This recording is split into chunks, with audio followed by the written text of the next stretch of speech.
Hello, I'm Sunny Williams. I'm up here on the International Space Station. So this is Node 2. This is a really cool module. Of course, most of these modules you'll see they have 4 sides and they're put together. That way we could sort of work on a flat plane, either a wall, a floor, another wall, or the ceiling. But you know, again, all you have to do is turn yourself and your reference changes. The reason I'm bringing that up is because this is where 4 out of 6 of us sleep. And so people always ask about sleeping in space. Do you lie down? Are you in a bed? Not really, because it doesn't matter. You don't really have the sensation of lying down. You just sit in your sleeping bag. So here's one sleep station right here. I'm going in right now. You can follow me if you want. So I'm inside. It's sort of like a little phone booth, but it's pretty comfy. I've got a sleeping bag right here that we sleep in, so we don't have sort of like a little bit of a cover. We don't fly all over the place. But you know, you can sleep in any orientation. I have it sleeping, feeling like I'm standing up right now, but like you saw, I'm on the floor. But it doesn't matter if I turn over and I sleep upside down. I don't have any sensation in my head that tells me that I'm upside down, so it really doesn't matter. The sleep station is also like a little office. We've got a computer in here. As you can see, we've got a couple little toys. I've got some books. I've got some clothes and other things that make it sort of like home. I'm coming out. And just for reference, that's one sleep station. This one's another. Right here. There's one on the ceiling, if you want to call it. Right here. And then there's a 4th on the other wall over here. So all of us sleep in a little bit of a circle. All right, come on back. There's more to show you.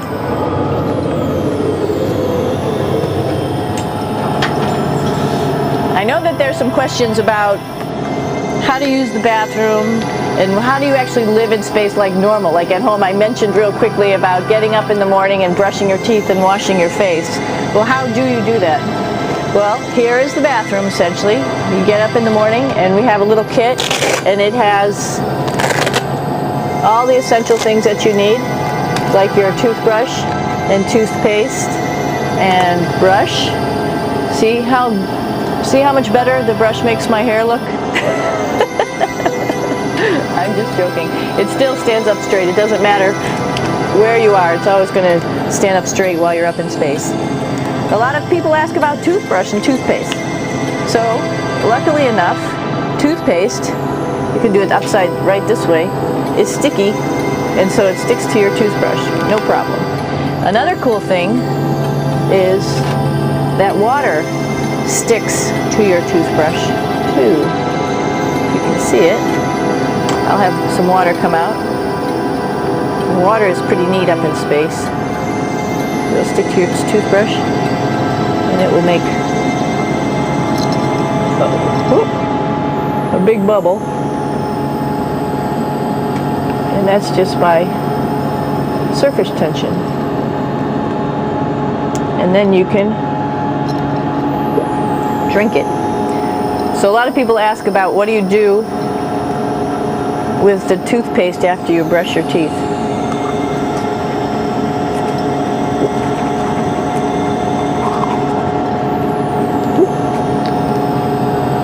Two options. Swallow it, and it's sort of like mouthwash, but it tastes a little gross. Or you can just spit it out in a paper towel, and then you don't have to worry about it. Swallowing thing I wouldn't recommend at home. I'm only up here for 4 months, so it's not that bad. One of the most pressing questions about living in space, of course, is the bathroom. So let's take a look at that little piece of work. Come on in.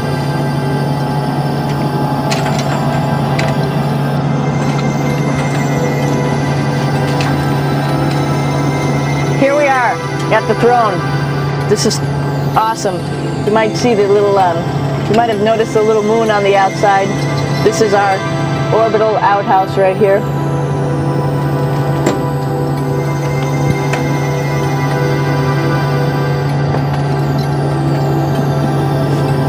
And of course, it serves for two functions.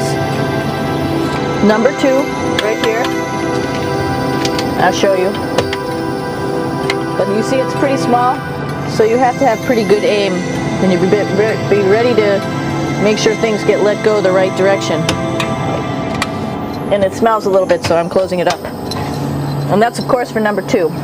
And this guy right here is for number 1. So they're sort of two slightly separate functions, but you can do a little, essentially both, by hanging on right here and doing number 1 and number 2.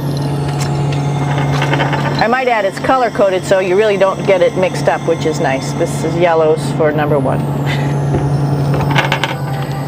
And also there's a selection of paper. People always ask about toilet paper. What do you do with toilet paper? What kind of toilet paper do you have? We have gloves just because sometimes it does get messy. We have some Russian wipes, which are a little bit coarse if you like the coarse type of toilet paper. We have some nice tissues, which are nice and soft if you like soft toilet paper. We have Huggies, just for any cleanup. You know, we were all babies once, and this sort of helps. And then if things get really out of control, we have disinfectant wipes, just to make sure we clean up here. Because, you know, just like the water I showed you, the number 1 stuff can sort of go all over the place if you don't aim correctly. And did I mention both of these have a little bit of suction, so they should keep things going in the right direction. But like I said, sometimes things get a little out of control if you are out of control yourself flying around. So we have lots of protective stuff. And of course, you do have your privacy. Here's a little door, so other people know that you're in there. Here's a pretty cool place. This is sort of like in your house where everybody meets in the morning. After you wash your face, brush your teeth, you want to find something for breakfast. And this is our kitchen. You might notice there's all sorts of foods here. It's like opening the refrigerator. You got all your different stuff that you want to have. Drinks, meats, eggs, vegetables, cereals, bread, snacks. And that's a good place. That's where you find all the candy. Side dishes, and then some little power bars just in case.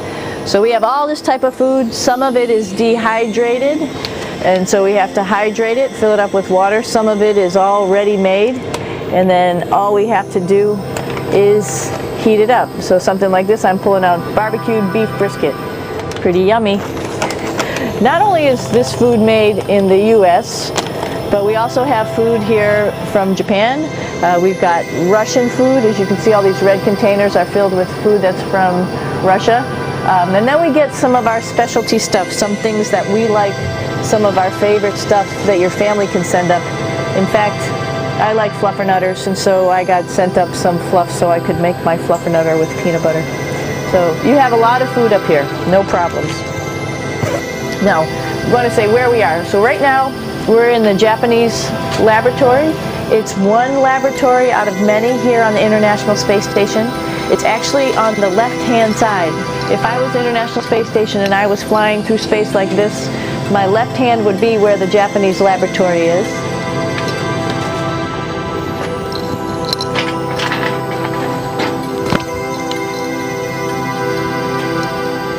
So now again, we're on the right-hand side, all the way on the right of the International Space Station.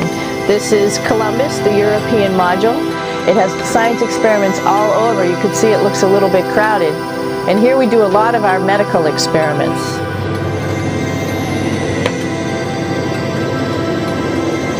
Here we are in the U.S. laboratory.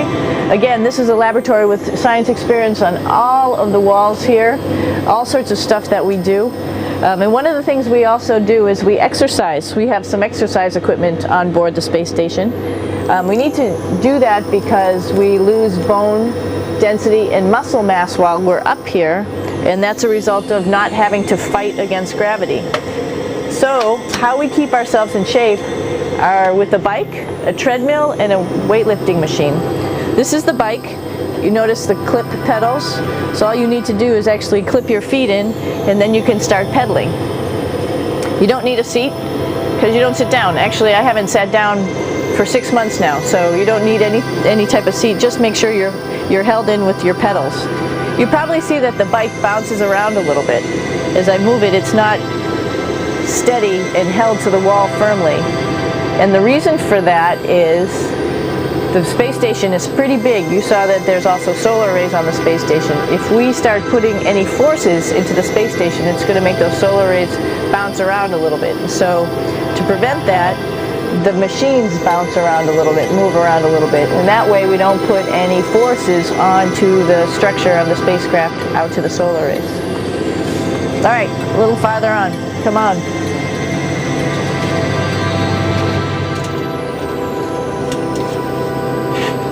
I'm here with my two buddies in the airlock.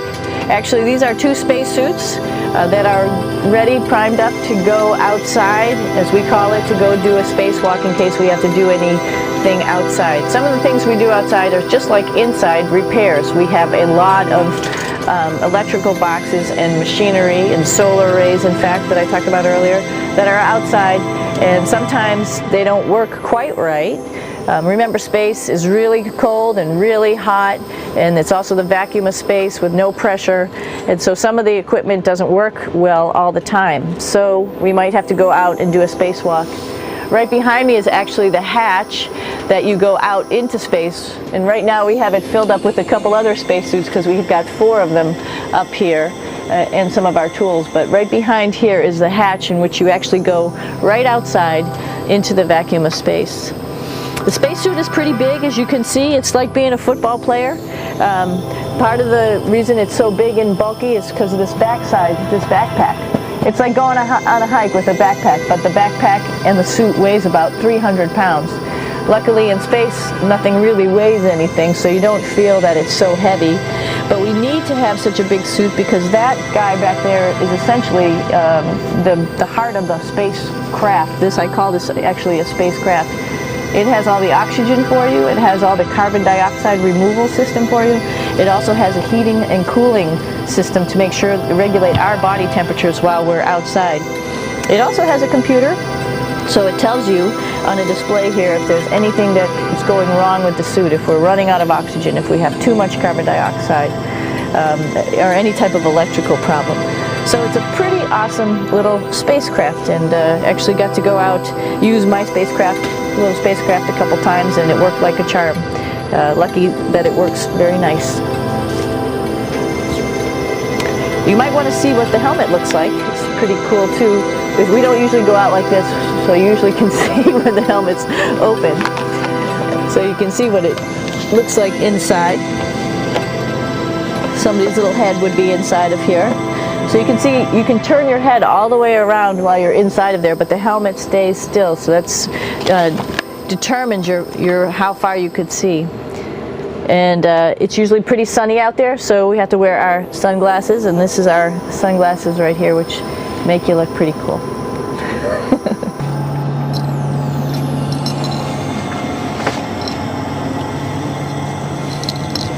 It's like a glass-bottom boat. This is the cupola. It sticks down below the space station. It's one of those places you find yourself hanging out in all the time because all you want to do is look back at our planet. I think some questions I had were about what do you do in your free time, and you can't help but want to just come to the cupola and look outside as much as you can. And a lot of folks, I play this game with myself about where we're flying over the Earth. Try to come in here and just guess. After being here for a little while, you can sort of figure it out. You can tell different cloud types over different continents. You can tell different soil types over different continents. So let's see. And then, of course, there's a lot of ocean. So usually we're over the ocean at first glance. I will tell you in just a moment where we are.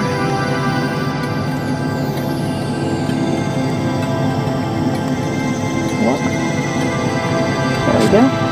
Right now we are right over Africa. It's a little bit cloudy, as you can tell, but we're right over the continent of Africa. Hey, what's that? I think that's a Soyuz spacecraft. That's the spacecraft that's taken us home to planet Earth today.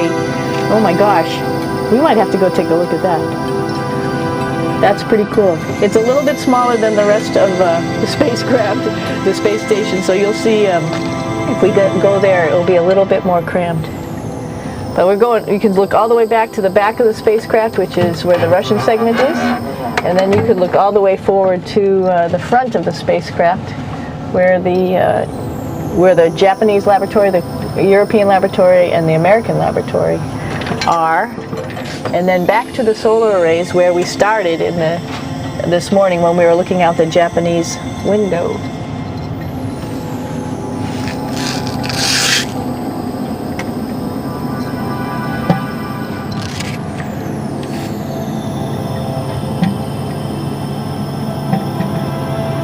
So other questions that were here are, what would you recommend as a job, if so, and to what type of person would want to be an astronaut? I think people who would like to explore, of course people who like math and science, that's what this is all about. We have people in the office who are doctors, teachers, veterinarians, engineers, pilots, so all sorts of people become astronauts, and I think if you see, it's just sort of cool, so I think people who like to do a little adventure and like to do cool stuff probably usually become astronauts. Hey, one thing I didn't show you, or I talked about but I didn't show you, was the exercise, another piece of exercise device, which is the advanced resistive exercise, and that's what this is right here. This is ARED, and you could probably see this bar. You just do a little bit of maneuvering here. Stand by. You have to set it up just like at any other gym.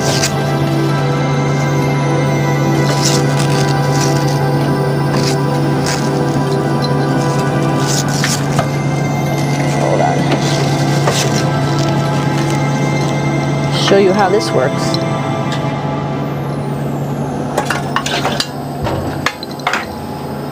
So you can see you can change your attitude just by going from one module to the next, going up from the cupola down here.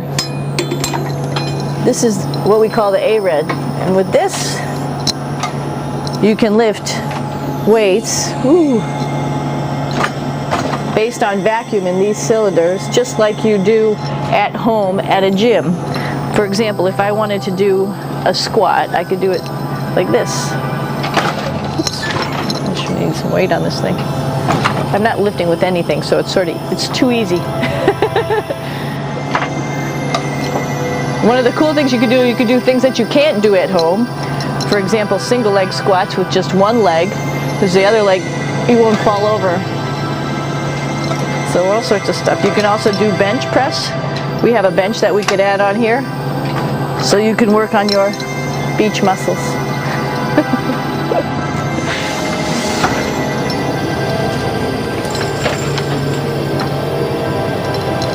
Hey Aki, what are you doing down there? This is one of the cool things about space too. It sort of looks like there's a big old hole here, but you don't even think twice about it. You could just jump over the hole, or if you want, you can go jump into the hole. I'm coming down. Woo!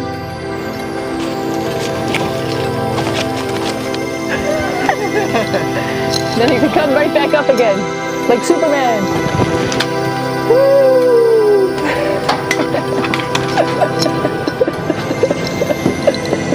We're lucky we have a really cool big space station that you can fly around in.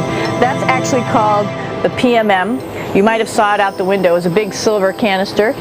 What's really great about that is it's essentially our closet in our pantry, or whatever you want to call it. We have extra food down there, we have extra clothes, we actually throw the trash out down there. So it's nice and organized, and we have all of our stuff that we need while we're working in all these other modules all stowed in this location down here. And it's a lot of fun to play in. So we're going into the Russian segment. Be ready. You don't need a passport either.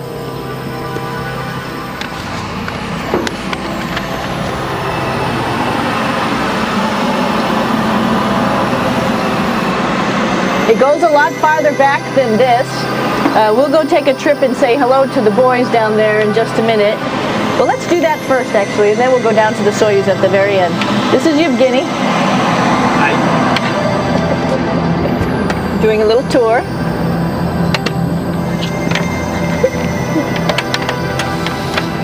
This is the FGB, and what's cool about this module, it is actually the very first piece of the space station that came up in 1998. The space station has been around for about now, manned for 12 years, but it's been up in space for about 14 years. And this was the very first. It is like the Russians' PMM. It has a lot of storage, as you can see.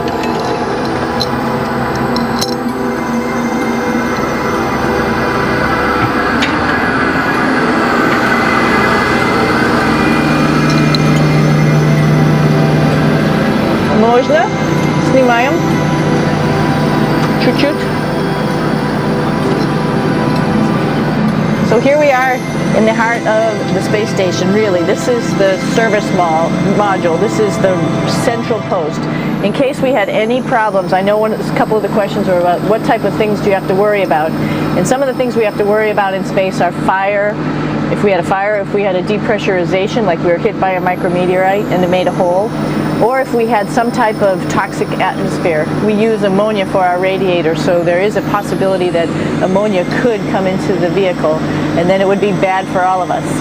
If we have any of those problems, we come right here, which we call the central post. It is the main heart of the space station. It was also the first computers that came up here that ran the space station. And so behind this wall right here are these main computers.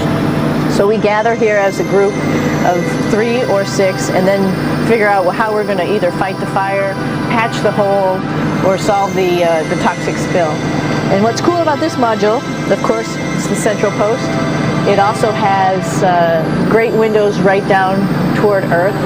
It has controls to fly in visiting spacecraft if they need some assistance right here. It has Russian computers as well as American computers to help us control anything we need to on the space station. It's a couple of our crewmates back there, Oleg Novinsky on the right and Yuri Malenchenko on the left. And there's also a second bathroom here, which is really cool because 6 of us going to one bathroom is really tough. And so there's one bathroom here and one bathroom on the other side where I showed you. And you can probably see on the wall behind Oleg and Yuri some of the heroes of the space program. Sergei Korolev, who was a chief designer of putting men into space, and of course on the right-hand side, Yuri Gagarin, the first man to go into space. So just reminds us of our roots. Yuri, what are you doing? Что делать? Coffee. Making coffee? Yeah. Oh. Black coffee. Yeah. Looks good. Okay. Спасибо. We're going to check out our Soyuz real quick. Make sure it's ready to go. All right, back to the Soyuz.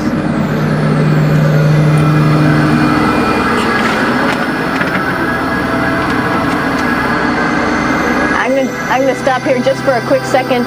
You can see on the Russian spacecraft there's also other modules that stick out, down, and above. Right here is, let's see, I'm trying to be oriented. That's a place where we do spacewalks from for the Russian side. There's Russian spacesuits in here, and also a visiting vehicle which brought fruits and vegetables and becomes a trash container when we undock. Up on this side is also a future place where they're going to do spacewalks from, and connected to it is Kevin's, Oleg's, and Yevgeny's Soyuz spacecraft. And now let's go see ours. Whoa. Извините, No problem. это пробка.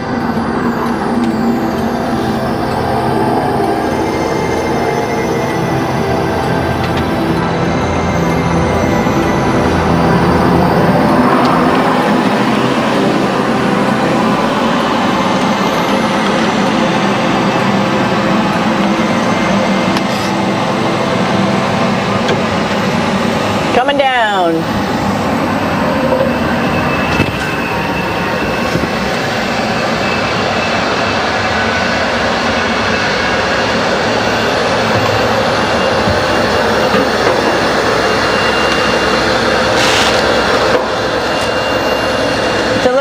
getting in here.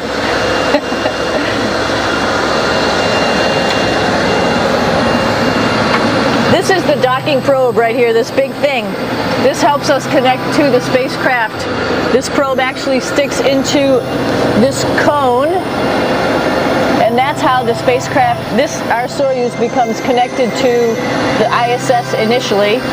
That is then replaced by clamps, which are around here, that will allow the two spacecraft to be stuck together. And then you can remove the probe and the cone.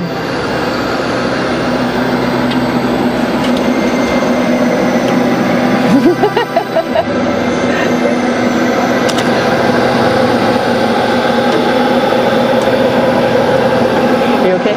All right, so here we are in the Soyuz. This is what we call the VEO, the living compartment, Bitovoy Otsek in Russian. It also has a little bathroom.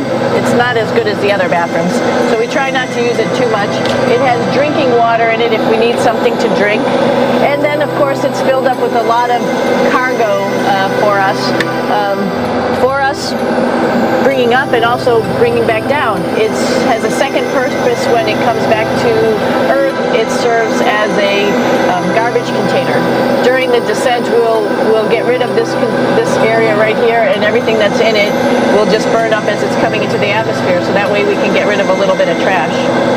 But the main area where we were on launch and where we are going to be on descent is down here, because we're not part of the trash, so we're in a safe place. So we're in the descent module, SA.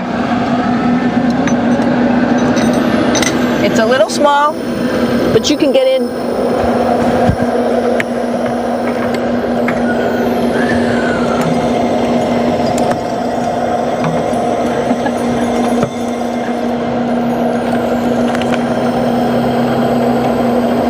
Not sure how well you could see in here. Hold on for a second. I'm going to turn it up this way, just so you could see the hatch, and you could see Kevin. It's a little bit small, but we'll come in and show you around. You coming in? Probably not. Okay.